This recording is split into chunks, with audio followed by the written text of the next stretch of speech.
छोटे बच्चे जब आपके घर में पैदा होते हैं तो बहुत खुशी का माहौल रहता है। लेकिन इस खुशी के माहौल में हम लोग ये भूल जाते हैं कि बच्चों का जो एक्सटर्नल ऑर्गन्स है उसको देखना भूल जाते हैं। तो हमारे लिए आपके लिए ये टास्क है कि जब भी बच्चे पैदा होते हैं तो उनका देखना है कि पेशाब का रास्ता है या नहीं है। अगर है तो सही जगह पे है या नहीं है। दूसरा है कि बच्चे का पॉटी का रास्ता देखना है। पॉटी का रास्ता सही जगह पे है या नहीं है, या नहीं है। जैसे लड़कियों में है कि बच्चियों में पॉटी का रास्ता सही जगह पे नहीं हो सकता है, सेम चीज बच्चों में होगा तो बच्चों में पॉटी का रास्ता नहीं भी हो सकता है।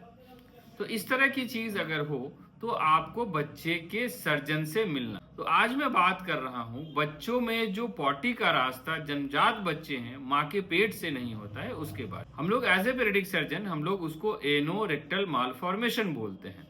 मतलब एनस और रेक्टम नहीं बना हुआ है बच्चे का, उसको हम लोग सर्जिकली ऑपरेट करके बनाते हैं। तो क्या क्या दिक्कत हो सकता है, क्या उसको कैसे पहचानेंगे और क्या क्या प्रॉब्लम बाद में बच्चे को हो सकता है अगर हम अर्ली ऑपरेट नहीं कराते हैं। ये एक सर्जिकल इमरजेंसी है। बच्चे को जब भी इस तरह का चीज दिखता है कि बच्चे को पॉटी का रास्ता नहीं है तो उसको करना है कि सबसे पहले डॉक्टर से मिलना है पास के, उसका फीड बंद कर देना है, बच्चे को खाना पीना मुंह से नहीं देना, मतलब माँ का दूध नहीं देना है। उसके बाद है कि जो कैनुला है, आईवी कैनुला लगा हुआ रहेगा, उसके थ्रू पानी देना है। और सच में रहना है कि आपके आसपास बच्चे के सर्जन कौन है, आपको गूगल से मिल जाएगा, आपको और भी बहुत सारे मीन्स है उसके थ्रू आपको आपके आसपास के एरिया में जो आपके बच्चे के सर्जन होंगे, पेडियाट्रिक सर्जन होंगे, वो मिल जाएंगे। तो आपको बच्चे के सर्जन से मिलना है और कांटेक्ट करना है। उस बीच में बच्चे को फ्लूइड चलेगा और दूध या पानी मुंह से नहीं देना। दूध या पानी अगर हम मुंह से देते, जैसे बहुत बार ऐसा पूछते हैं गार्जियन के, सर मुंह से दूध पिलाएंगे ना बच्चे को, तो नहीं पिलाना है। पिलाने से क्या होगा कि एक साइड जो है, मान लीजिए कि ये गैस्ट्रोइंटेस्टाइनल ट्रैक है, मुंह से पैखाना के रास्ते तक एक पाइप नुमा स्ट्रक्चर है, कहीं पे वो डायलेटेड है, कहीं पे कम डायलेटेड है, कहीं पे वाल्व है, कहीं पे नहीं। तो उसमें क्या होगा कि हम अगर ऊपर से जो दूध देंगे तो इंटरनल जो सिक्रीशन है वो तो जमा हो ही रहा है इंटेस्टाइन में, एक्स्ट्रा जो दूध मिलेगा बच्चे को वो भी जमा होने लगेगा उस इंटेस्टाइन में। तो इंटेस्टाइन का डायमीटर मान लेते हैं कि बच्चों में इतना रहता है, वो फूल के इतना हो जाएगा। तो उससे क्या होगा कि इन्फेक्शन जो गट से है वो हमारे ब्लड में जाने का चांस रहेगा, तो बच्चे के सेप्सिस में जाने का बहुत हाई चांस। फिर अगर इंटेस्टाइन है या मतलब पाइप जो बोले, पाइप बहुत डायलेटेड होगा तो पाइप के फटने का भी चांस रहेगा। तो इस वजह से आपके बच्चे के ऑपरेशन के बाद जो सही होने का चांसेस है उस चांसेस में कमी आने लगे। तो आपके लिए एक हिदायत हुई कि बच्चा जब भी पैदा होता है आप अगर सर्च कर लिए कि बच्चे को आपके पॉटी का रास्ता नहीं है तो आपको बच्चे के सर्जन से मिलना है। और आपके लिए यह है कि बच्चे को मुंह से फीड नहीं देना है। उस दौरान आपके बच्चे को कैनुला लगा करके फ्लूइड चलता रहेगा कि बच्चा जिंदा रहे, बच्चा को जो फ्लूइड रिक्वायरमेंट है बॉडी में वो पूरा होता है। जब आप बच्चे के सर्जन से मिलते हैं तो बच्चे के सर्जन बहुत सारी चीजें देखेंगे उसमें, जैसे पैखाना का रास्ता नहीं है तो कभी कभी ऐसा होता है कि जो यूरिनरी सिस्टम है उसमें भी प्रॉब्लम रहता है। मतलब या तो पेशाब का रास्ता सही जगह पे नहीं रहेगा, या गोली जिसको अनडिसेंडेड टेस्टिस बोलते हैं वो सही जगह पे नहीं रहेगा, या कभी कभी ऐसा होता है कि किडनी में प्रॉब्लम होता है, किडनी एक नहीं रहता है। फिर उसके साथ कभी कभी ऐसा होता है कि बच्चे का जो खाने का रास्ता जिसको ओसोफेगस बोलते हैं वो भी कभी कभी नहीं बना रहता है बहुत सारे बच्चों में, तो वो भी वो सर्जन चेक करेंगे। कभी कभी इंटेस्टाइन में भी प्रॉब्लम रहता है, मतलब एट्रेसिया रहता है, कभी कभी नहीं बना रहता है, या और भी बहुत सारा प्रॉब्लम रहता है। कभी कभी बच्चों में वर्टिब्रा में भी प्रॉब्लम रहता है, हार्ट में भी प्रॉब्लम रहता है, ब्रेन में भी प्रॉब्लम रहता है। तो बहुत सारा प्रॉब्लम हो सकता है जिसको वैक्ट्रल्स एनोमली बोलते हैं या वैक्ट्रल एच बोलते हैं। तो ये सारी चीजें वो चेक करेंगे, फिर आपको बताएंगे कि आपके बच्चे को ये है, ये है, ये है। 18 से 24 घंटा पार कर जाता है बच्चा तो उस कंडीशन में हम उसको एक्सरे कराते हैं। एक्सरे ये नॉर्मल एक्सरे नहीं होता है। पहले जो हुआ करता था कि बच्चे को उल्टा लटका दिए, पॉटी के रास्ते के पास से जहां होना है वहां सिक्का रख दिए और फिर एक्सरे ले लिए, जिसको इन्वर्टोग्राम बोलते हैं। वो चीजें अब नहीं होती, ये चीजें बच्चों के लिए बहुत कम्बरसम है।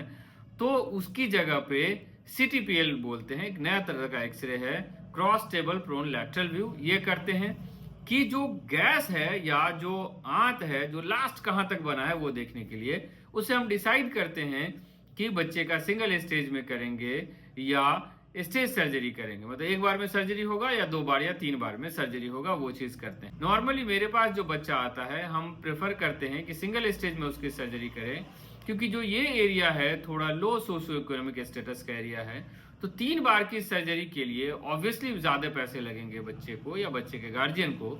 तो हम कोशिश करते हैं कि सेम सर्जरी सिंगल स्टेज में कर दें, और अभी तक मैंने सिंगल स्टेज में ही सर्जरी किया है बहुत सारे बच्चों का। चूंकि ये हमारा डिस्ट्रिक्ट लेवल का सेंटर है तो उसमें हमको बच्चे अर्ली मिल जाते हैं। अगर ये चीज़ जो है हायर सेंटर पे आप जाएंगे तो बच्चे लेट मिलते हैं। जहाँ से मैंने ट्रेनिंग लिया है वो हायर सेंटर था, तो वहाँ पे 5 दिन 7 दिन 10 दिन पे बच्चे मिलते थे, तो बच्चे उस कंडीशन में सेप्सिस में चले जाते हैं, मतलब सेप्टिसीमिया में चले जाते हैं। तो वहाँ पे कोलोस्टोमी करके उसकी जान बचाना हमारा प्रायोरिटी रहता है। बाद में उसको हम सर्जरी करके फिर उसको डिफिनेटिव सर्जरी करते हैं। तो आप अगर अर्ली पहुँचते हैं सर्जन के पास तो आपके लिए ये फायदा है कि बच्चे का सिंगल स्टेज में सर्जरी होने का चांस बढ़ जाता है। जब हम एक्सरे कराते हैं तो उससे पता चलता है कि हमको सिंगल स्टेज में करना है कि स्टेज सर्जरी करना है, ये CTPL से पता चलता है। एक एक्सरे होता है कि एब्डोमेन इरेक्ट एक्सरे कराते हैं। बहुत बार ऐसा होता है, जैसे हमारे एरिया में होता है, हम लिख के देते हैं कि भाई आपको एब्डोमेन का इरेक्ट एक्सरे कराना है, तो जो टेक्नीशियंस हैं या जो स्टाफ है वो क्या करते हैं कि बच्चे को टेबल पे सुला देंगे, नीचे प्लेट लगा देंगे, ऊपर से एक्सरे, मतलब वो सुपाइन एक्सरे ले लेते हैं। तो ये चीज नहीं करना है, बच्चे को खड़ा करके एक्सरे लेना है कि उससे पता चलेगा कि जो पाउच कोलोन है उसका हमको डायग्नोसिस होता है। दूसरा है कि परफोरेशन है कि नहीं है बच्चे को, मतलब इंटेस्टाइनल परफोरेशन है कि नहीं है, ये चीजें पता चलती है। तो ये एक थोड़ा वास्ट टॉपिक है, बड़ा टॉपिक है, थोड़ा पेशेंस रख के सुनिएगा। ऐसे बच्चे बहुत पैदा होते हैं आजकल, और आप अगर धीरज रख के सुनिएगा, समझिएगा, तो आप बहुत सारे बच्चों की जान बचा सकते हैं इस नॉलेज से। आप पेडियाट्रिक सर्जन के पास पहुंच गए, पेडियाट्रिक सर्जन ने आपका एक्सरे कराया और अल्ट्रासाउंड कराया किडनी देखने के लिए कि दोनों सारे किडनी है कि नहीं, इको कराया कि हार्ट का स्टेटस क्या है, अगर ब्रेन मतलब सर बड़ा है तो उसका भी अल्ट्रासाउंड कराते हैं। तो वो सारी चीजें स्टेटस करके आपको प्लान करते हैं सर्जरी। तो अगर अर्ली स्टेज में पहुंचते हैं तो प्राइमरी PSARP बोलते हैं कि प्राइमरी सर्जरी करने की कोशिश करते हैं। अगर हाई अप है, मतलब ऊपर तक लंबी दूरी तक अगर जो पैखाना का रास्ता वो नहीं बना है, तो पहले पैखाना का रास्ता पेट पे निकालते हैं, फिर दूसरे स्टेज की सर्जरी में पैखाना का रास्ता नीचे निकालते हैं, फिर दोनों को जोड़ते हैं। तो बच्चा ये स्टेज सर्जरी होते होते 1 साल का हो जाता है, तो उसमें सर्जरी करके 1 साल के बाद वो कंप्लीट होता है। तो 3 स्टेज की सर्जरी में ऑब्वियसली 3 स्टेज का खर्च पड़ेगा। आपके लिए ये संदेश है कि अगर आप अर्ली कराते हैं बच्चे की सर्जरी तो बच्चे का आउटकम भी अच्छा रहता है, फ्यूचर का भी आउटकम, क्योंकि अगर सेप्सिस होगा, इन्फेक्शन होगा बच्चे को बहुत ज़्यादा, तो उसका बॉडी का जो टोन है या मसल्स है वो भी खराब होता है। या इन्फेक्शन होता है तो नीचे जो हम सर्जरी करते हैं वहाँ पे जो स्टूल लगेगा उसकी वजह से भी सारी चीज़ें खराब होती हैं। तो वो नहीं करना है, आपको अर्ली स्टेज में डॉक्टर से मिलना है, सर्जरी करानी है, और आपको बच्चे के सर्जन से ही करानी है। आपको ये कमेंट करना है कि आपके बच्चे को या आपके मोहल्ले में या समाज में किसी बच्चे को अगर पैखाना का रास्ता नहीं बना हुआ है तो उसकी सर्जरी 1 बार में हुई है या 3 बार में हुई है। दूसरी चीज़ ये है कि उसका पॉटी कंट्रोल है या नहीं है।